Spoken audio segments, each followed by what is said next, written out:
Sir നമസ്കാരം. നമസ്കാരം. കേരള രാഷ്ട്രീയത്തിൽ സാമുദായിക നേതാക്കന്മാർക്ക് എന്നും ഒരു പ്രത്യേക പരിഗണന ഉണ്ട്. അപ്പോൾ നമ്മൾ നോക്കുകയാണെങ്കിൽ മുസ്ലിം ലീഗിലെ അല്ലെങ്കിൽ മുസ്ലിം വിഭാഗത്തിലെ ഈ പറഞ്ഞ പോലെ പാണക്കാട് കുടുംബം, ഇനിയിപ്പം ഹൈന്ദവ വിഭാഗത്തിലാണെങ്കിൽ പോലും അത് ഈ പറഞ്ഞ പോലെ NSSൻ്റെ ആണെങ്കിൽ ജി സുകുമാരൻ നായർ, SNDP ആണെങ്കിൽ വെള്ളാപ്പള്ളി നടേശന് ഞാൻ അത്ര പ്രാതിനിധ്യം കൊടുക്കുന്നില്ല. കാരണം അദ്ദേഹം പലപ്പോഴും ഇത്തരത്തിൽ പച്ചമായിട്ടുള്ള വർഗീയ വിഷം തുപ്പുന്നതുകൊണ്ട് പല പരസ്യമായിട്ട് പറയുകയാണെങ്കിൽ പല നേതാക്കന്മാരും അദ്ദേഹത്തിന് അത്ര വില കൊടുക്കാറില്ല. പക്ഷേ സുകുമാരൻ നായരുടെ കാര്യം വരുമ്പം പലപ്പോഴും കൃത്യമായ നിലപാട് അദ്ദേഹം എടുത്തിട്ടുണ്ട്. ഇത്തരത്തിലെ വർഗീയ വിഷം തുപ്പാനോ ഒരു കാര്യത്തിനും അദ്ദേഹം നിന്നിട്ടില്ല. ഇപ്പം ശബരിമല വിഷയത്തിൽ പോലും സമരം ചെയ്യാൻ വരുന്നു, അത് സമരത്തിലോട്ട് പോകുന്നു. അതിൻ്റെ ഇടയിൽ BJPക്കാർ പരസ്യമായി സമരത്തിന് പിന്തുണയായി വരുന്നു. അത് BJP ഹൈജാക്ക് ചെയ്യുന്നു മനസ്സിലാകുമ്പോൾ കൃത്യമായിട്ട് അത് പിൻവലിക്കുന്ന സമരം. മാത്രമല്ല ഇലക്ഷന് തൊട്ട് മുമ്പ് 2026 ഇലക്ഷന് മുമ്പേ ആയിട്ട് ഈ പറഞ്ഞ പോലെ വൈസ് പ്രസിഡന്റ് പിന്നെ അവിടെ സന്ദർശിക്കാൻ വരുന്നു, സുരേഷ് ഗോപി വരുന്നു, അവരെല്ലാം തടഞ്ഞു നിർത്തുന്നു. അതിന് പിന്നിൽ കൃത്യമായ രാഷ്ട്രീയ അജണ്ട അവർക്കുണ്ട്. പക്ഷേ അവർ പല കാര്യങ്ങളും പറഞ്ഞിട്ടാണ് വരുന്നത്. അതുവഴി പോണ വഴിക്ക് ജസ്റ്റ് കയറാൻ വേണ്ടി വന്നതാണെന്നുള്ള രീതിയിൽ പറയുന്നു. പക്ഷേ സുകുമാരൻ നായർക്ക് അറിയാം ഇതിൻ്റെ പിന്നിൽ രാഷ്ട്രീയ ലക്ഷ്യമുണ്ട് എന്നുള്ള കാര്യം. മാത്രമല്ല അന്ന് അദ്ദേഹത്തിന് തടയാൻ പറഞ്ഞൊരു കാര്യം, ഇതിൻ്റെ വരുന്നതിൻ്റെ ഭാഗമായിട്ട് സെക്യൂരിറ്റി ക്ലിയറൻസ് ഉണ്ടാവും, അതിൻ്റെ ഭാഗമായി നായ്ക്കളെ അകത്തോട്ട് കയറ്റേണ്ടി വരും. ഇത്തരത്തിലുള്ള കാര്യങ്ങൾ പറഞ്ഞാൽ അദ്ദേഹം തടഞ്ഞു നിർത്തിയത്. അപ്പോൾ എക്കാലത്തും BJPയുടെ ഒരു ഹൈജാക്കിനെ കൃത്യമായി തടഞ്ഞു നിർത്താൻ സുകുമാരൻ നായർ ഇടപെട്ടിട്ടുണ്ട്. എന്നാൽ തന്നെ രാഷ്ട്രീയ കാര്യങ്ങൾ വല്ലാണ്ട് ഇടപെടാറില്ല. സമദൂര സിദ്ധാന്തം എന്നുള്ളൊരു സാധനം അദ്ദേഹമാണ് ആ കോയിൻ തന്നെ ടേം ചെയ്തത്. അപ്പോൾ ഇത്തരത്തിലുള്ള എല്ലാ പാർട്ടിക്കാരും, പക്ഷേ നമുക്കറിയാം പലപ്പോഴും NSSനാരെ വോട്ട് പകുതി മുക്കാറും കിട്ടാറുള്ളത് കോൺഗ്രസിനും ബാക്കി വരുന്നത് BJPക്കും. ഈഴവ വിഭാഗത്തിൻ്റെ ആണെങ്കിൽ അത് CPMനൊക്കെയാണ്. പക്ഷേ ഇപ്പോൾ അതിൽ ചെറിയ ഷിഫ്റ്റ് വരുന്നുണ്ട്. ഇപ്പോൾ സുകുമാരൻ നായർക്കെതിരെ വലിയ തരത്തിലുള്ള ആരോപണങ്ങൾ വരുന്നുണ്ട്. മറ്റാരുമല്ല, ഈ ഇത്തരത്തിൽ ഗണേഷ് കുമാർ പരസ്യമായി, എങ്ങനെ അത് പറയാമെന്ന് എനിക്കറിയില്ല, അദ്ദേഹത്തിൻ്റെ കുറ്റം അതേപോലെ ആക്ട് ചെയ്തുകൊണ്ടൊക്കെയാണ്. തലയിൽ ഒരാൾ വന്നു കഴിഞ്ഞാൽ ഇങ്ങനെയൊക്കെ ചെയ്യും, പരസ്യമായി ഒരാളെ മുഖത്ത് പോലും നോക്കില്ല, യാതൊരുവിധ എക്സ്പ്രഷനും ഇല്ല, സ്വേച്ഛാധിപതിയാണ്, ഏകാധിപതിയാണ്, NSSനെ ഇല്ലാണ്ടാക്കുകയാണ്. എൻ്റെ അച്ഛൻ എന്നോട്, ബാലകൃഷ്ണൻ പിള്ള മരിക്കുന്നതിന് മുമ്പ് എന്നോട് പറഞ്ഞിട്ടുള്ളൊരു കാര്യം, NSSനെ നീ ഇല്ലാണ്ടാക്കാൻ ശ്രമിക്കരുത് എന്നുള്ളൊരു കാര്യമാണ്. അപ്പോൾ അദ്ദേഹം പറഞ്ഞ കാര്യം, NSSനെ ഞാനെന്നും ബഹുമാനിക്കുന്നു, എൻ്റെ നെഞ്ചോട് ചേർത്ത് നടക്കുന്നൊരു പ്രസ്ഥാനമാണ് NSS. പക്ഷേ അതേ NSSനെ ഇല്ലാണ്ടാക്കുന്നത് ഈ പറഞ്ഞ പോലെ ജി സുകുമാരൻ നായരാണെന്നുള്ളത്. ഇത് മാത്രമല്ല, അനൂപ് ചന്ദ്രനെ പോലുള്ള പല സിനിമാ നടന്മാരും പരസ്യമായി രംഗത്ത് വരുന്നു. അപ്പോൾ ഇന്നേ വരെ ഇല്ലാത്ത രീതിയിൽ എല്ലാവരും, ഒരു വശത്ത് BJPക്കാർ, മറുവശത്ത് LDFത്തെ ഗതാഗത മന്ത്രി, പിന്നെ സിനിമാ നടന്മാർ, ഇത്തരത്തിൽ തലങ്ങും വലങ്ങും സുരേഷ് ഗോപി അടക്കം എല്ലാ ആൾക്കാരും വളഞ്ഞിട്ട് ആക്രമിക്കുന്ന രീതിയിലോട്ട് സുകുമാരൻ നായർ പോകുന്നു. അപ്പം യഥാർത്ഥത്തിൽ സുകുമാരൻ നായർ ഇത്തരത്തിൽ വിമർശിക്കുന്നതിന് വല്ല കാര്യമാണ്. ഇപ്പോൾ പല കാര്യങ്ങളും പറയും, തമിഴ്നാട്ടിൽ സ്കൂളിൽ നിങ്ങൾ ഫണ്ട് കിട്ടിയിട്ട് നിങ്ങൾ എന്ത് ചെയ്തു, കുറേ ഫണ്ട് നിങ്ങൾ മുക്കി, ഇത്തരത്തിൽ പല കാര്യങ്ങളും പറയുന്നുണ്ട്. ശരിക്കും എന്താണ് ഇതിൻ്റെയൊക്കെ ഒരു സത്യാവസ്ഥ? സുകുമാരൻ നായർ ഒരു സമുദായത്തിൻ്റെ ചോദ്യം ചെയ്യപ്പെടാൻ സാധ്യമല്ലാത്ത തരത്തിലുള്ള നേതാവായി പ്രവർത്തിച്ചിരുന്ന ഒരു ചരിത്രം നമ്മളുടെ മുന്നിലുള്ളത് കൊണ്ടാണ് ഇപ്പോൾ അദ്ദേഹത്തിനെതിരെ ഉയർന്നു വരുന്ന ഇത്തരം വിവാദങ്ങൾ കൂടുതൽ പ്രസക്തമായി തീരുന്നത്. NSSൻ്റെ ജനറൽ സെക്രട്ടറി എന്ന് പറഞ്ഞാൽ NSSൻ്റെ അവസാന വാക്ക് എന്നാണ് അർത്ഥം. അതുകൊണ്ടാണ് പെരുന്നയിലെ പോപ്പെന്ന് അദ്ദേഹത്തിന് പേര് വന്നത്. അപ്പോൾ അവിടെ എന്ത് നടക്കണം, എന്ത് നടക്കാൻ പാടില്ല എന്നെല്ലാം തീരുമാനിക്കുന്ന അദ്ദേഹമാണ്. അദ്ദേഹത്തിനെ ആരും ചോദ്യം ചെയ്തിരുന്നില്ല. എന്നാൽ നിരന്തരമായിട്ടുള്ള വിവാദങ്ങൾ ഉയർന്നു വന്നപ്പോൾ അദ്ദേഹത്തിനെതിരെ അഭിപ്രായ പ്രകടനം നടത്തുന്ന ആളുകളുടെ എണ്ണം വർദ്ധിച്ചു. പ്രത്യേകിച്ച് അദ്ദേഹം രാഷ്ട്രീയത്തിലെടുക്കുന്ന നിലപാട് സമദൂര സിദ്ധാന്തം എന്ന പേരിലാണ് അറിയപ്പെട്ടിരുന്നത്. എന്ന് വെച്ചാൽ രണ്ട് മുന്നണികളുള്ള സമയത്താണ് ഈ സമദൂര സിദ്ധാന്തം അദ്ദേഹം അവതരിപ്പിക്കുന്നത്. ഒന്ന് ഇടതുമുന്നണി, മറ്റൊന്ന് വലതുമുന്നണി. LDFും UDFും എക്സിസ്റ്റ് ചെയ്യുന്ന സമയത്ത് ഞങ്ങൾ ആരുടെയും കൂടെ ഇല്ല എന്ന് പറയുമെങ്കിലും UDF അധികാരത്തിൽ വരുന്ന സമയത്ത് അവിടെ അദ്ദേഹം കൃത്യമായിട്ട് അദ്ദേഹത്തിൻ്റെ ആവശ്യമുന്നയിക്കും. അതെ, താക്കോൽ സ്ഥാനം, ഈ മന്ത്രിസഭയുടെ താക്കോൽ സ്ഥാനം നായർക്കായിരിക്കണം എന്നതാണ് അദ്ദേഹത്തിൻ്റെ ഡിമാൻഡ്. അതിനുശേഷം പിന്നീട് നമുക്കറിയാം, രമേശ് ചെന്നിത്തല അതിന് ഇരയായ ഒരാളാണ്. രമേശ് ചെന്നിത്തലയെ നായരാക്കിയതാണ് യഥാർത്ഥത്തിൽ ആ പ്രസ്താവനയുടെ ഫലം അതായിരുന്നു. കാരണം രമേശ് ചെന്നിത്തലയെ താക്കോൽ സ്ഥാനത്തിരുത്തണം എന്ന് സുകുമാരൻ നായർ ആവശ്യപ്പെടുകയും അതിൻ്റെ അടിസ്ഥാനത്തിൽ കോൺഗ്രസ് അടങ്ങുന്ന UDF തീരുമാനമെടുക്കുകയും ചെയ്തപ്പോഴൊക്കെ രമേശ് ചെന്നിത്തല സമൂഹത്തിൽ വന്ന് നിലവിളിച്ചത് എന്നെ നിങ്ങളെല്ലാവരും കൂടി നായരാക്കി എന്ന് പറഞ്ഞിട്ടായിരുന്നു. അപ്പോൾ അങ്ങനത്തെ ഒരു നിലപാട് സുകുമാരൻ നായർ എടുക്കും. എന്നുവെച്ചാൽ സമദൂരമാണ് എന്ന് പറഞ്ഞാലും UDFന് അനുകൂലമായൊരു നിലപാട് അദ്ദേഹം എടുത്തിരുന്നു. അങ്ങനെ അദ്ദേഹത്തിനോടൊപ്പം നിൽക്കുന്ന സമൂഹം എന്ന് പറയുന്നത് UDFും അതേപോലെ തന്നെ BJP ഒക്കെ ചേർന്ന ഒരു ആൾക്കൂട്ട മണ്ഡലമായിരുന്നു. പക്ഷേ ബി ജെ പി അതിൽ നിന്ന് തെറ്റുന്നത്, ബി ജെ പി ഒരു മൂന്നാം മുന്നണിയായിട്ട് കേരളത്തിൽ സ്ഥാപിക്കുന്നു, വളർന്നു വരുന്നു. അപ്പോൾ ഈ മുന്നണിയും പരിഗണിക്കേണ്ട പ്രശ്നം സുകുമാരനായരുടെ മുന്നിൽ വരുന്നുണ്ട്. അങ്ങനെ ഇരിക്കുന്ന സമയത്താണ് സുരേഷ് ഗോപി പെരുന്നയിൽ സമാധിയിൽ ചെല്ലുമ്പോൾ അദ്ദേഹത്തെ അവിടെ നിന്ന് ഇറക്കി വിടുന്നു. അത് കഴിഞ്ഞതിന് ശേഷം പിന്നീട് അപ്പം തന്നെ ഈ ബി ജെ പിയും അതുപോലെ സുകുമാരൻ നായരും തമ്മിലുള്ള അടുപ്പം ഇല്ലാതാക്കപ്പെടുന്നു. അത് കഴിഞ്ഞതിന് ശേഷം പിന്നീട് രണ്ട് പ്രമുഖ ബി ജെ പി നേതാക്കൾക്ക് കൂടി ഈ തിക്താനുഭവം നേരിടേണ്ടി വന്നു. ഒന്ന് ബംഗാൾ ഗവർണർ ആയിരുന്ന വ്യക്തി, മറ്റൊന്ന് ഉപരാഷ്ട്രപതി അല്ലേ. ഇവരെയൊക്കെ എന്ത് ചെയ്യുന്നു വെച്ചാൽ അവിടെ കയറ്റാൻ അനുവദിക്കാതിരിക്കുന്നതിന് പല കാരണങ്ങൾ, പ്രത്യേകിച്ച് അദ്ദേഹം ഈ സുരക്ഷയുമായി ബന്ധപ്പെട്ട് സമാധിയിലേക്ക് പട്ടി പരിശോധിക്കാനൊക്കെ വരുന്നത് താല്പര്യമില്ല എന്നൊക്കെ പറഞ്ഞ കാര്യങ്ങളൊക്കെ അവസാനിപ്പിച്ചെങ്കിലും ബി ജെ പി ശക്തമായിട്ട് പിന്നീട് സുകുമാരൻ നായർക്ക് എതിരായിട്ട് തിരിയുന്ന കാഴ്ച നമ്മൾ കണ്ട്.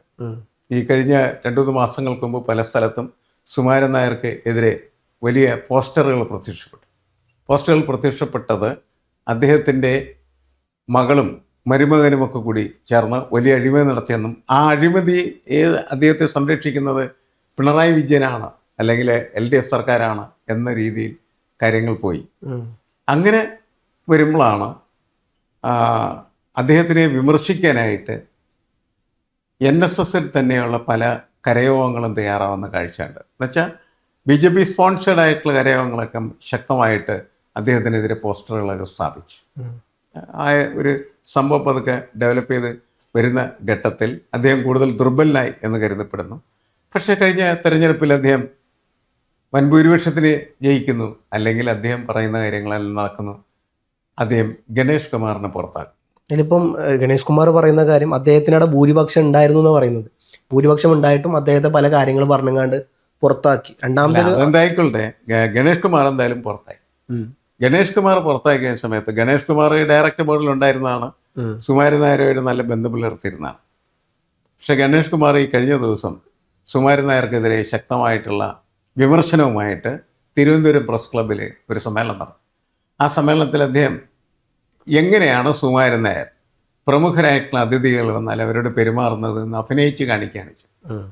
അപ്പോഴാണ് ഈ തലയോറുകളും അതേപോലെ തന്നെ താഴ്ത്തു നോക്കും, അവിടെ നോക്കും, ഇവിടെ നോക്കും. പക്ഷേ വരുന്ന ഈ പ്രമുഖനായിട്ടുള്ള വ്യക്തിയുടെ നേരെ മാത്രം നോക്കില്ല. അതിൻ്റെ കാരണം എന്താണെന്ന് വെച്ച് കഴിഞ്ഞാൽ കുറച്ചു നേരം വന്ന് അയാൾ സുകുമാരൻ നായരുടെ മുമ്പിൽ നിൽക്കണം, ഇരുത്തില്ല.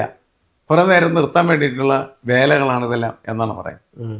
അങ്ങനെ അവരെ ബഹുമാനം തീരെയില്ലാത്ത ഒരാളാണ് സുകുമാരൻ നായർ എന്ന് ഗണേഷ് കുമാർ അവിടെ വ്യക്തമാക്കി എന്നുള്ളതാണ്.